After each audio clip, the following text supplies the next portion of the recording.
Hey guys, welcome back to my channel, Stamp Cat Stamps. Today I have a little bit of a special episode. I am doing a swap and research challenge with Richard Philatelist. So the swap and research challenge was actually Richard's idea. We're going to pick either a stamp or a set of stamps, mail it to the other person. Then we have to research the stamps that we receive and kind of show everybody what we found out about it. Choosing the stamps for Richard has actually been harder than I thought, but I think I found the ones that I'm gonna send. What caught my eye about these stamps, I looked at the image and said, what is going on here? So, as you can see, these stamps are from India. Right away when I saw that lady, I was wondering, what is she doing? What is she doing to the tree? Next to this stamp was this one. I was wondering, what is that? Like, it looks like a red pepper. I did look it up, so I know now. You will just have to head to Richard's channel and he's probably gonna tell us what that is. I will just include these along also. So there's two more, very colorful, very pretty. I made a little envelope for him. I drew these thistles and I put on some of our most recent snow mammal commemoratives here. There's a little bumblebee on the thistle on the back. So what I'm gonna try to do tomorrow, I'm going to go to a nearby town. It's called Ayr, Ontario. I'm hoping that they have a special pictorial cancel that I think Richard would really like. I don't know if they're still offering it there or not. Hopefully they are, because then the imagery will make sense. If not, he's just gonna think I really like thistles for some reason. Okay, I will check in with you guys again when I'm at the post office. I will see you tomorrow.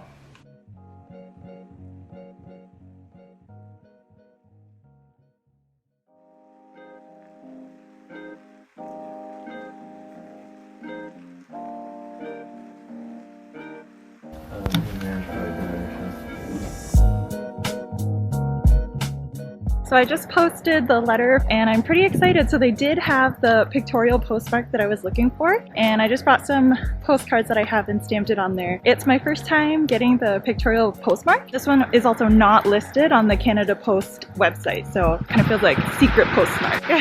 Anyway, I will wait for his letter and let's see what stamps he sends me.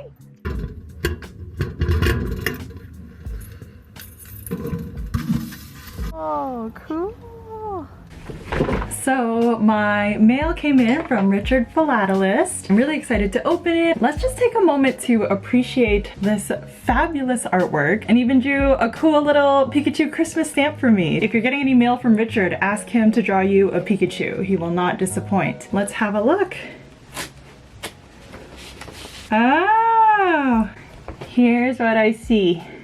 Dear Lisa, hope all is well with you. Hope you will like the Christmas Pikachu cover. I love it. You haven't done any videos on stamps of the UK. This set of stamps features some buildings in universities of the UK. I haven't been to any of these unis and I know nothing about these buildings. I occasionally see these stamps on letters I receive. I hope you can discover the stories behind these buildings. Happy researching. Best regards from Richard. Oh, thank you. So here we are, folks. This is what I'm going to be researching for you. I'm going to head to the internet. I really enjoy kind of going down the rabbit hole per se. When you hear from me next, I will have more to say about them.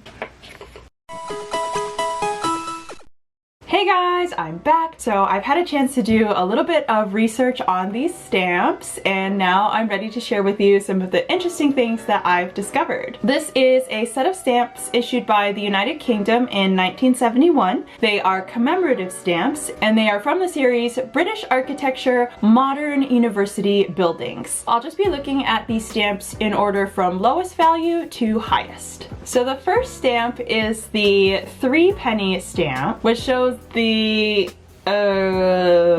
Richard, I bet you just picked these stamps because you wanted to watch me struggle to pronounce these words in Welsh. Okay, here we go. The Coleg Prifysgol of Aberystwyth, or in English, University College of Aberystwyth.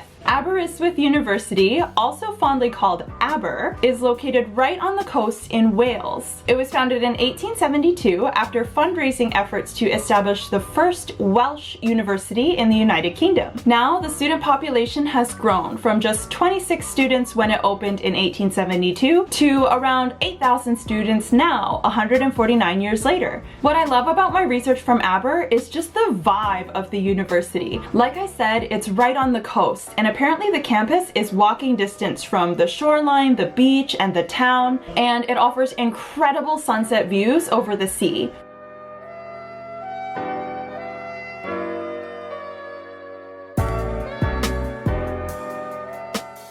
In fact, you might recognize Aber from scenes from the Netflix show The Crown, because Prince Charles actually studied for a semester here in 1969, where he studied Welsh before his investiture as Prince of Wales. There are many types of degrees that students can pursue at Aber. It has 22 academic departments including science, mathematics, law, veterinary studies, and even international politics, which was the first program of its kind in the world when it was established in 1918 after the First World War. One last interesting fact about Aber is they were the first university to be awarded plastic-free status in 2018 of single-use plastics like water bottles, straws, and plastic cutlery. As for the building pictured on the stamp, this is the Physical Sciences building, which was built at the end of the 1960s. What makes it interesting architecturally is the curved appearance of the front wall of the building.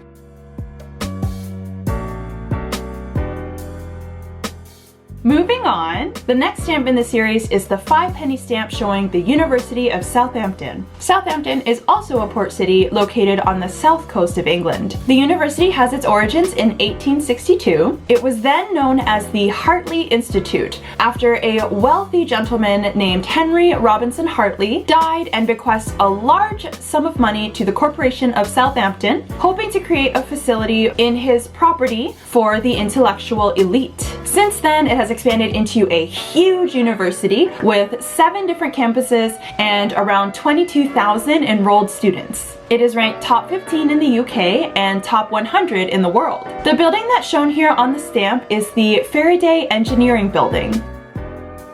It was built in 1963 in the Brutalist architectural style, which is a style that developed in the 1950s during all of the reconstruction of buildings after the Second World War. Brutalist style features very blocky, exposed concrete, minimalist, and a focus on function of the building rather than art. However, I think this building might have some problems. While I was doing my research, I came across several posts from students on Reddit, Facebook, and Twitter, like this one. This engineering building at my university was so poorly designed it was deemed unsafe for use and is now derelict. They can't demolish it because it's full of asbestos, and asbestos removal crews can't work on it because it's structurally unsafe, so it stays where it is, occasionally being reinforced at the base to stop it from collapsing as an eternal monument of shame for the university. This other person says it has visible cracks that students would mark the progression of over the years and add comments. You know, kind of like those marks you make on the wall when you're growing taller as a kid every year. I also read comments some of the windows in the corners of the building started shattering because of the problems with stress on the structure. And I don't know how much of this is actually true, but the building definitely has not been in use for the past several years. And if you have a look at it on Google Maps, you can see that it is all blocked off and boarded up. Not going to lie, this kind of made me laugh. I just found it ironic that first of all, this is an engineering building, and second of all, it was specifically chosen and featured on a postage stamp because of its design. To be fair though, I think one year when they were doing renovations on the building, they accidentally removed some load-bearing walls, and that's what started causing all the problems, so it might not have been the actual fault of the original designer. Moving on.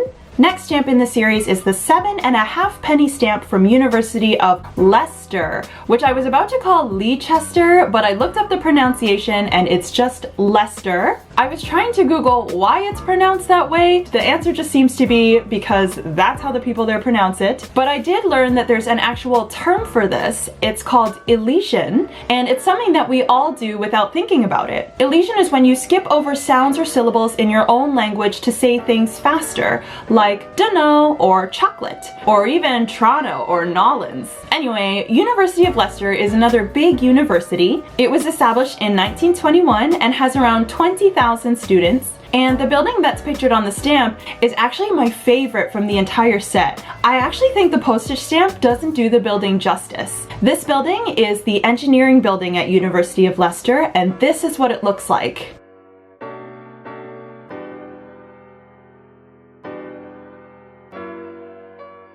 Completed in 1963, the Leicester Engineering Building was considered the first postmodernist style building in Britain. Postmodern architecture emerged in the 60s as a contrast to the formal, simple, severe styles of modern architecture like brutalism. And it tried to make buildings more fun and dynamic with different colors, textures, and a focus on individual uniqueness of each building. And they definitely achieved that feel with the engineering building. I mean, just look at that roof. And it's even more stunning at night.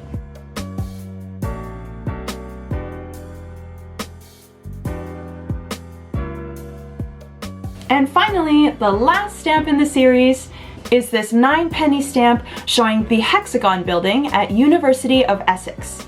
Established in 1963, Essex is the newest of all of the universities in this set, and it's known as one of the UK's 7 plate glass universities, which is a term to describe the appearance of the campuses as more modern in contrast to the Victorian or red brick style universities, the kind that you picture in your mind when you think of campuses like Cambridge or Oxford in the UK. With an enrollment of over 17,000 students, the University of Essex encourages their students to challenge norms and voice different opinions. Their website is all about encouraging diversity, pushing boundaries, and striving for change. So it really seems like they're trying to be more progressive than other universities and stray away from traditional styles of teaching and thinking. The design of the campus of Essex is somewhat interesting, as it was designed to purposefully foster a sense of community. You can see in this aerial view of the original campus, the buildings were built linked together and separated by multiple squares or courtyards within the buildings.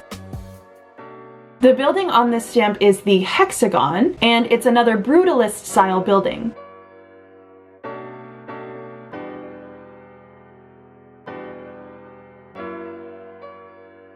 It used to be a restaurant, but now it is an event venue, and it also hosted an art exhibit called Something Fierce. The name of the exhibit comes from something that the architect of the Hexagon, Kenneth Capon, said. He said he didn't want his designs to be soft and shaggy, but instead wanted to create something fierce for the students to work within. I don't know if the exhibit is still there in person, but you can explore it virtually online, and there's a link below in the description if you'd like to check it out. One final thing about Essex that I have to mention is they have a campus cat. His name is Pebbles, and he wanders around campus doing whatever he wants. He gets pets and treats from students, sleeps on various surfaces, and he was even given his own student ID card. How fun! We did not have a campus cat at my university, which is probably a good thing because I definitely would have been late to class petting the cat all the time. Okay, so that's it. I've had a lot of fun doing the Send and Research Challenge with Richard Philatelist, and I hope you guys have enjoyed watching it as well. I can't wait to head over to his channel and see what he learned from the stamps that I sent him, so be sure to go over and check that out as well. As always, everyone, stay safe and stay curious. Bye!